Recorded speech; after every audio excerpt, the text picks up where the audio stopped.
Muy buenas tardes a todos y a todas. A esta altura del día ya es un poquito complicado hacer la presentación, pero voy a tratar de ser lo más ágil posible. Agradezco la presentación anterior porque me generó un escenario que hace bastante sentido con lo que les voy a plantear ahora. Como señaló Rosita, efectivamente nosotros en Sede Osorno, esto no hago a diferencia de lo anterior, hago la aclaración, esto es un modelo de gestión que hemos ido desarrollando. Este no es una investigación, sin embargo, a partir del paso del tiempo lo hemos ido teorizando un poco. Y partimos como red de apoyo pedagógico, red de apoyo docente, del acompañamiento docente en aula al acompañamiento docente. ¿Ya? Le sacamos el aula. ¿Por qué? Porque nos hicimos en sede algunos cuestionamientos respecto de lo que se nos está solicitando. De acuerdo y por convicción absoluta, nosotros creemos que el docente que llega, el profesional que llega a hacer clases en INACAP, y en cualquier lado, pero en particular en INACAP, tenemos que acompañarlo. La pregunta es ¿cómo lo queremos acompañar? Y la pregunta también, ¿para qué lo queremos acompañar? Si yo tomo la política de gestión docente, me dice que lo primero que se plantea es que sea un profesional del área, ¿ya? Un profesional que pueda desarrollar las competencias pedagógicas, capaz de transmitir valores institucionales y no me acuerdo la cuarta, ¿ya?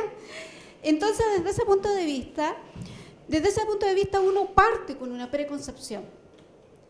A eso le sumamos una carga que tiene que ver con el modelo de INACAP, ¿ya? ¿Cuáles son los objetivos de un modelo de INACAP? ¿Cómo queremos que se haga la docencia en INACAP?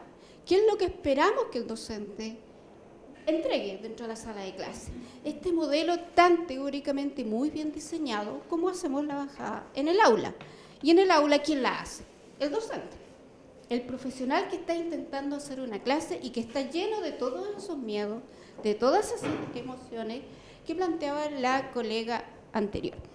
Entonces nosotros dijimos, perfecto, hagamos el acompañamiento docente en aula, pero también tenemos que agregarle otro tipo de cosas, ¿ya?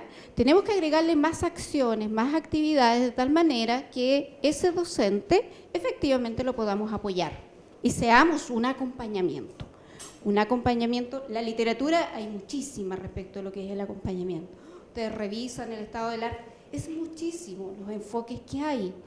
Pero esos enfoques nosotros tenemos que aterrizarlos a nuestra realidad y ver qué posibilidades concretas tenemos de llevarlo adelante.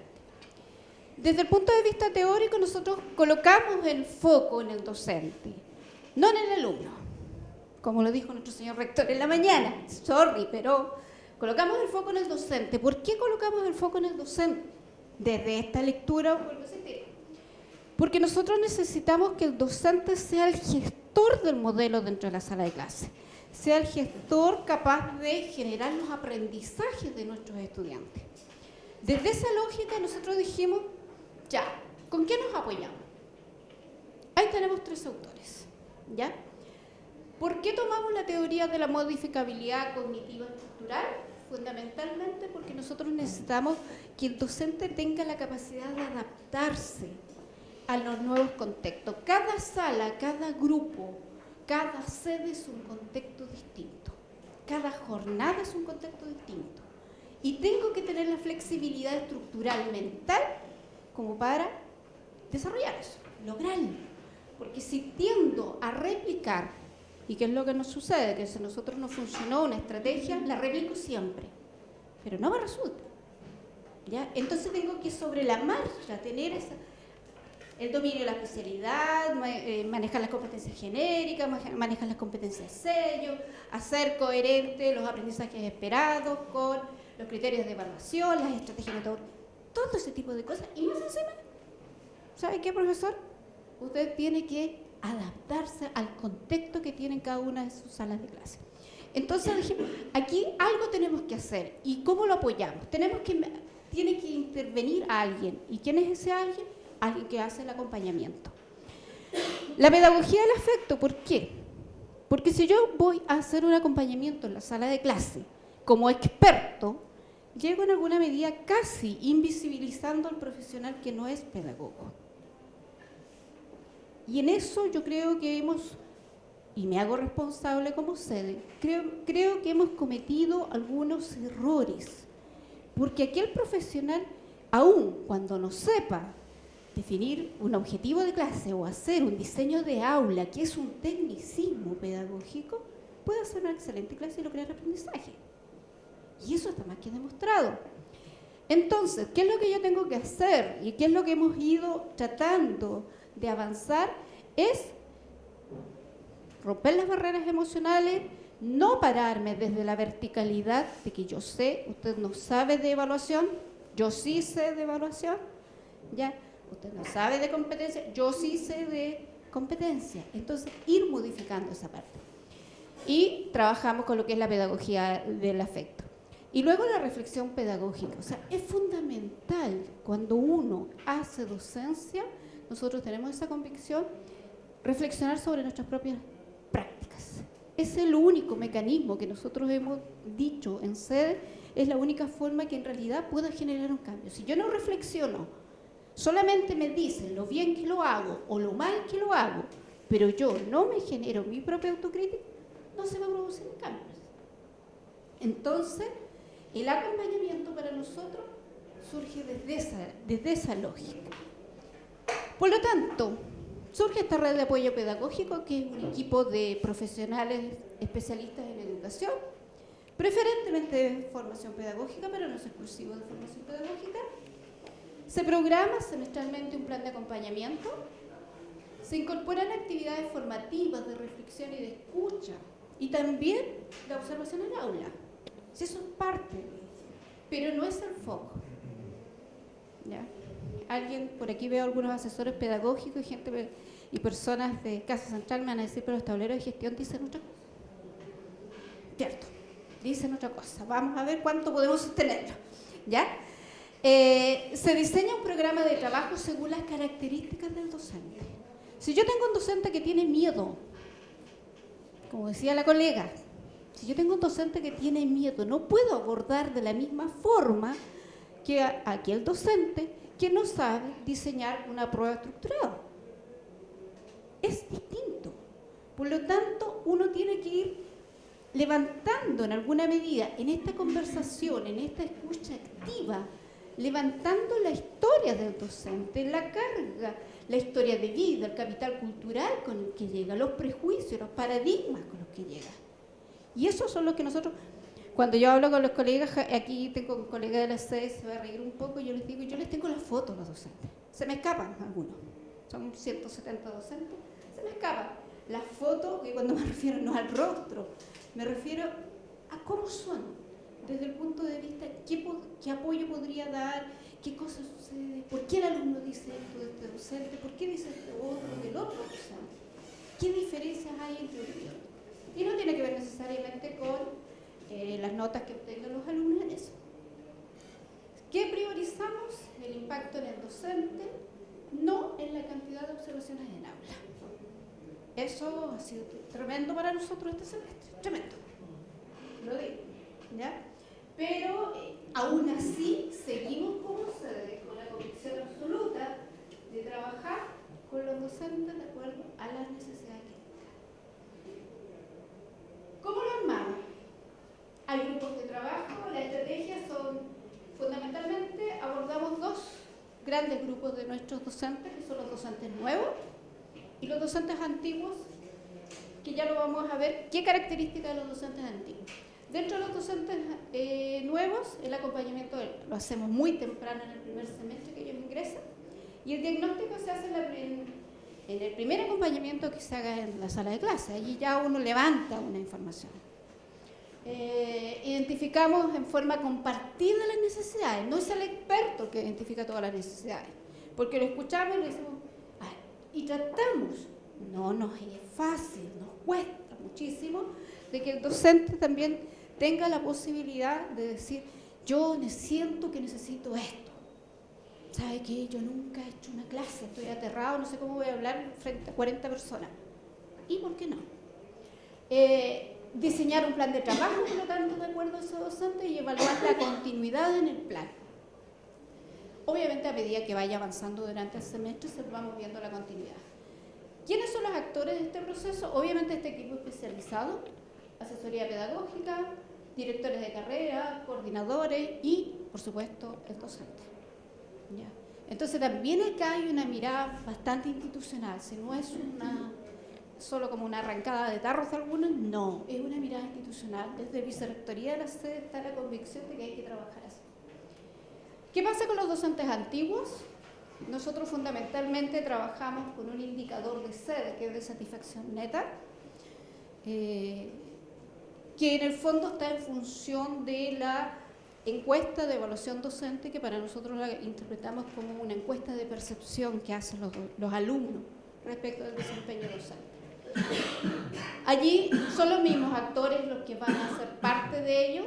Diseñamos el plan para cada docente, se socializa la evaluación docente con cada uno de ellos, el director de carrera, el coordinador o el equipo de acompañamiento docente conversa con ellos y tratamos de levantar primero si se valida o no se valida el resultado que obtuvo el docente en esa evaluación, porque los docentes nos comportamos igual que los alumnos. O sea, cuando estoy bien evaluado, sí es válido el instrumento, no es fantástico, no hay subjetividad, no hay nada. Pero cuando me va mal, no, es que las respuestas son viscerales, porque el alumno, yo le había entregado la prueba recién, les había ido mal, entonces me pusieron a todos mal. Entonces, validamos en algún sentido y en otro sentido no lo validamos. Entonces, allí nosotros no es solamente entregar el número, es verlo por las dimensiones, es revisar, es hacer que el docente lea todos y cada uno de los comentarios. Ustedes no se pueden imaginar cómo se empieza a transformar el rostro, para bien o para mal, no importa. Porque entonces a muchas cosas sí se les hace sentido. Hay cosas que evidentemente los alumnos escriben y el docente nunca las va a validar. Y está muy bien que sea así. ¿Ya?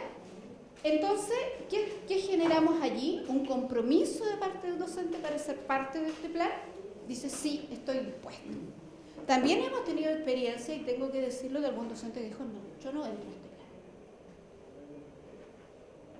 No entro a este plan, no estoy dispuesto.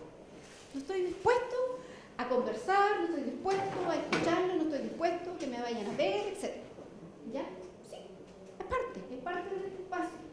Luego, la red diagnostica y rediseña el plan de intervención. A lo mejor este plan inicial hay que modificarlo, hay que ajustarlo un poco. Y las reuniones periódicas de retroalimentación. Estas reuniones periódicas de retroalimentación fundamentalmente son entre el docente que hace el acompañamiento y el docente acompañado, pero también se incorpora el resto de los actores. O sea, el director de carrera periódicamente sabe cómo va avanzando, sabe qué es lo que se está levantando de información respecto del docente. ¿Qué resultados hemos tenido? Respecto de lo que es el plan de intervención, que nosotros lo definimos como un apoyo permanente y una oportunidad de formación. El acompañamiento docente para nosotros es formación docente, sí o sí. Entonces así lo hemos definido. Tanto como lo pueden ser los PAD, pueden ser todas las capacitaciones. Pero nosotros tenemos la convicción de que es una alternativa de formación. Este plan de intervención dura como mínimo un semestre, puede durar un año. Hemos tenido docentes 2 años, 3 años. Por eso ya vamos a ver cuáles son los problemas que nos genera esto. Cobertura. Es restringido, absolutamente restringido. Porque es un trabajo de hormiga. Esa es la verdad. ¿Ya? Pero ese trabajo de hormiga, aquellos que son intervenidos, sobre el 70% mejoran su percepción y la de los alumnos. Mejora la percepción de su toma y práctica.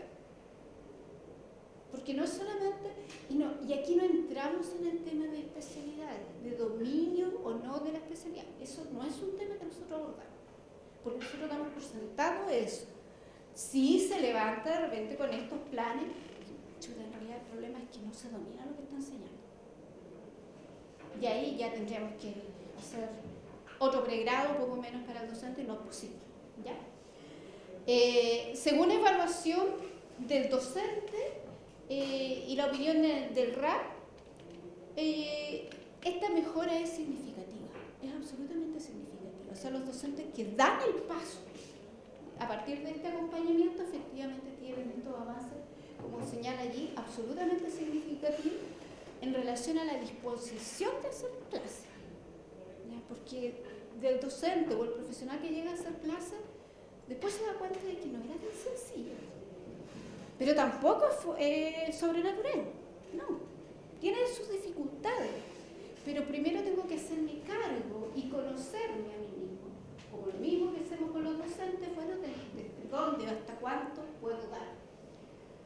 El efecto, se levantan necesidades de formación, por ejemplo, y que no necesariamente son los PAD que nosotros tenemos preestablecidos.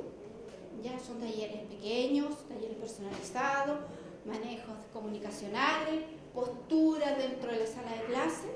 El profesional no se le ocurre, por ejemplo, hay profesionales que se quedan sentados, ¿no? Y no se le ocurre que solo paseándose por la sala de clase, el impacto que tiene es sorprendente. Y no se le ocurre hacerlo. Uno desde el punto de vista pedagógico diría, pero ¿cómo se te va a ocurrir? No, no se le ocurre.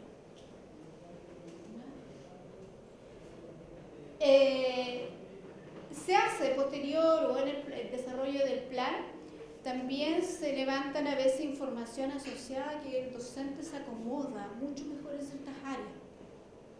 Hay áreas en las cuales no se acomoda, y particularmente lo sucede con los transversales. Los docentes que hacen clases con muchas carreras, de repente nos damos cuenta en realidad les va mal porque hay algo que sucede que no se acomoda a trabajar en la mecánica, en la salud, etc. La clasificación de los docentes que nosotros podemos hacer como categorización, tenemos los que rápidamente se incorporan a los cambios, los que manifiestan los cambios cuando se les observa, y los que desde el inicio dicen no cambiarán, porque tienen un paradigma distinto. No es porque sean malos, no es porque unos sean mejores o peores, simplemente tienen un paradigma distinto. Tengo la convicción de que la clase tradicional, racionalista, la clase magistral, es la que debería hacerse. Y para cada grupo se define la estrategia. Los que dicen que desde el inicio no cambiarán es complejo, porque ahí ya no hay ninguna posibilidad de poder apoyar, de poder acompañar. La percepción de los estudiantes respecto del plan en general, de que permanentemente vean dentro de la sala de clase a alguien que los va a ver, muy natural. No se ve como la figura lo que vienen a fiscalizar. Y se sienten beneficiados. En algún minuto aplicamos una encuesta y ellos se sienten que obtienen beneficios de eso. Y desde el RAP, desde este tipo de acompañamiento y desde la asesoría pedagógica, hay que cambiar un poco la mirada de los docentes. O sea, primero tengo que visibilizarlos, reconocerlos, que tienen potencialidades, que son capaces, y no anularlos diciéndole que es que usted es médico y no sabe hacer nada. Creo que ahí hay un cambio de paradigma. Desafíos y proyecciones, mejorar la percepción de los alumnos a través de la evaluación, la evaluación docente, aumentar la cobertura en esta modalidad de intervención, que esa es una tremenda debilidad de esta propuesta. Imagínense, nosotros tenemos 170 docentes. ¿Cómo trabajamos con los 170? De allí la necesidad de priorizar. Que los docentes consideren el acompañamiento que es una oportunidad y no una amenaza, y hacer que los cambios en las prácticas pedagógicas de un docente manifiesto sean sostenidos en el tiempo, ¿ya? No para cuando me van a mirar, ¿ya? Entonces, ahí es donde nosotros tenemos, en el fondo, estamos haciendo una resignificación de lo que es el acompañamiento. Allí hay una cita, pero el cambio de paradigma no es solo desde el docente, también es el cambio de paradigma desde nosotros como lo estamos viendo. Esa es la propuesta, consulta, y eso es lo que hemos hecho en el CEDUS.